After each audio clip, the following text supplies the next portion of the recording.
Nicole, I know it was a crazy day down there. We're going to put it all together for you guys with the help of the investment pros. Matt McCall is here, Jim Awad, Jim Frischling, and Constance Hunter. We've got the gang all here, so let's do it. Let's dig into the first real deal. Hey, it was an absolute crazy day in the markets. You know, at one point the Dow was off more than 350 points. So, Jim Frischling, what's going on? What the heck is, what, did you get the number of that bust? What's going on? You know, on what would have otherwise I expect to be a somewhat quiet day, I think it doesn't take a lot to kind of send it in a direction. And right now, I think you had China. I think you had concerns about, as you talked about at the top of the show, the regulation changing the way, actually letting short sellers. Let me talk to the audience about that real quick, guys.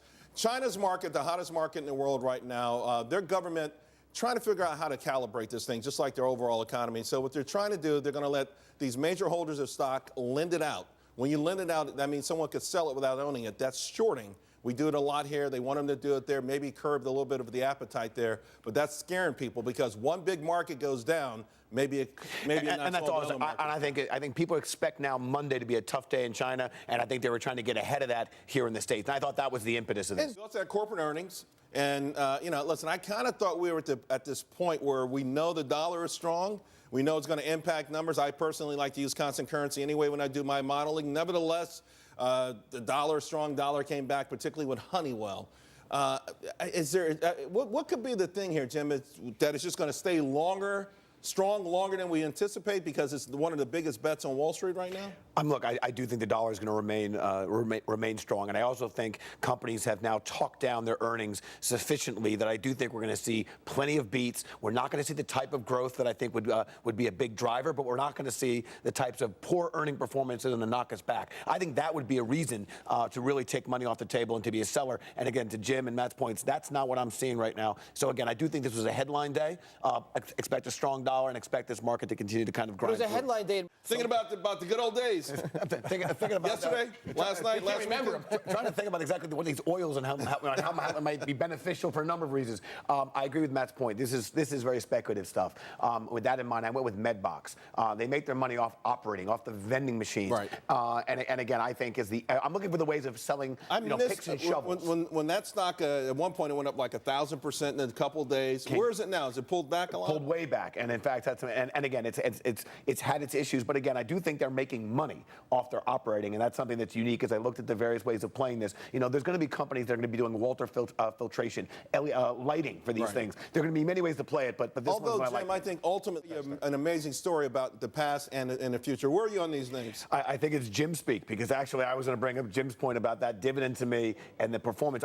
I think the Verizon Netflix might be not the ideal comparison. Netflix content costs are going up. Yes, their subscribers are booming, but I actually see far more risk. I see them as a takeout candidate. I see them as an acquisition target, but I am very worried if they can maintain. Maybe Verizon should have made a move a couple of years ago. Maybe it's not too late. All right, guys. When we came in, well before the open, Spain was down 2%, right? Italy was down 2%. Germany was down 1.4%. So we knew it was going to be a tough day, and it would be a head scratcher for most of the day. But I guess we came through it okay. I do, and actually one of my takeaways from not just today but the week was actually the performance of oil.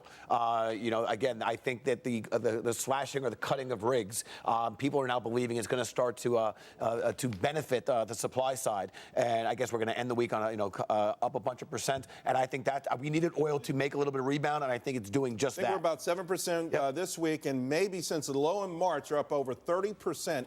That's been a real stealth move. Now, he mentioned oil. But something's happening. But that's a good sign, though, consolidation in this sort of period. I mean, that's the kind of thing, it feels like these big companies, after buying back stock for the last 2 years, now maybe want to put it to work. They're not hiring people, they're not raising wages, but they're doing something a little bit more constructive from Main Street with it, maybe. The M&A activity that we're seeing, I think, is a very positive sign. Corporations are using cash, using their stock. They're actually looking to make acquisitions. I think it's a very positive thing. People take notice. If you want me, Jim, I mean, I've been to Dubai, I've been to Abu Dhabi. They are trying to diversify because they only have like another 10, 15 years of oil production. They've been pretty smart about it. It's still in the Middle East.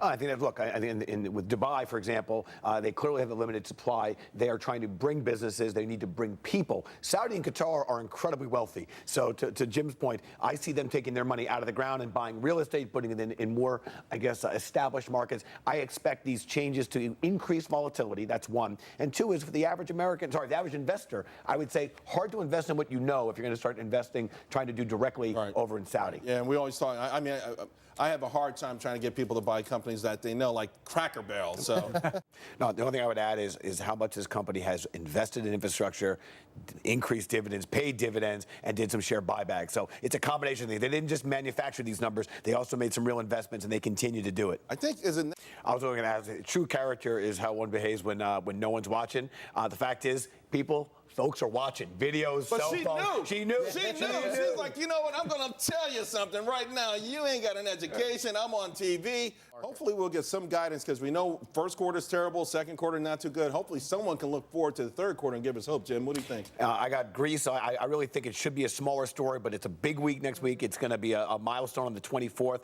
in terms of this debate. And then there's Matt's point, it's earnings, but I'm going with tech. You got Facebook, you got Amazon, you got Google. So big tech, big week next week to set the tone. Hey, we got